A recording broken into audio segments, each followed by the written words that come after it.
At the center of Sudan's dispute with the international response to the war is the so-called mediation framework involving the United States, Saudi Arabia, Egypt, and the United Arab Emirates.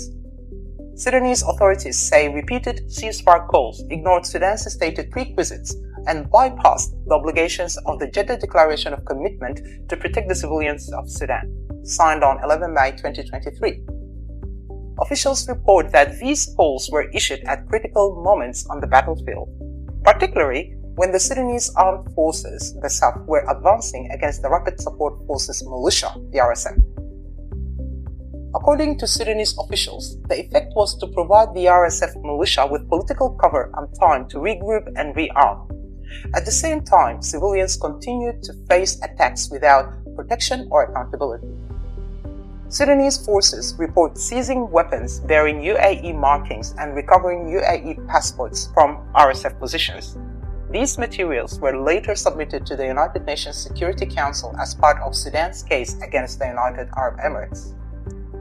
On May 6, 2025, Sudan formally severed diplomatic relations with the UAE, accusing it of instigating, financing, and fueling the war. In November 2025, General Abdel Fattah al-Burhan, chairman of Sudan's Transitional Sovereignty Council and commander-in-chief of the SAF, stated that Sudan does not recognize any political process involving the UAE, while it remains part of the Quad, describing the UAE not as a mediator, but as the direct party to the war. Multiple international investigations have documented mass killings, widespread sexual violence, forced displacement, and deliberate attacks on civilians committed by the RSF militia. Investigative reporting by Reuters, The Guardian, Human Rights Watch, Amnesty International, and France 24 observers has traced weapons transfers, supply routes, and the recruitment of foreign fighters and mercenaries linked to networks operating by and through the United Arab Emirates.